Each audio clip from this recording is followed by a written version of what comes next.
तर त्यांना मिळत नाही। जलकुंभ बांधण्यासाठी आमचे स्वतः डेव्हलपर काही ठिकाणी स्वतः जलकुंभ बांधतायत आणि ते महापालिकेला हँडओव्हर करतायत।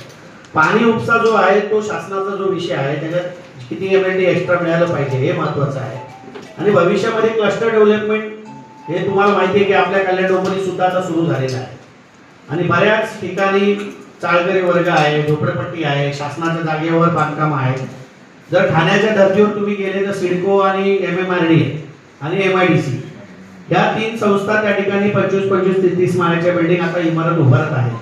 आणि मग कल्याण डोंबिवलीत का नको हा प्रश्न आम्ही त्या ठिकाणी बोलला आणि आता तिथं बायोमेट्रिक सर्वे सगळे ठिकाणी सुरू झालेले आहेत। आम्ही सुद्धा काही प्रस्ताव हे आमच्या भागातले जे काय आहेत ते आम्ही कल्याण पश्चिमचे महापालिका आयुक्तांना दिलेले आहेत आणि त्याच्यावर जास्तीत जास्त तुम्हाला माहिती आहे की श्रीकांत शिंदे साहेब आणि एकनाथ शिंदे साहेब हे पाठीमागेच लागलेले आहेत की हे क्लस्टर झालं पाहिजे। आणि तो गोरगरीब 40-50 वर्ष तो इकला मालक आहे पण जमीन मालक नाही। मग अशा व्यक्तीला त्या ठिकाणी क्लस्टरमध्ये त्या मालकाचा हिस्सा आणि त्याला स्वतःला आणि डेव्हलपरला या तिघांचं संगणमत करून त्या ठिकाणी चांगल्या पद्धतीने येणाऱ्या काळात तुम्हाला डेव्हलपमेंट दिसेल।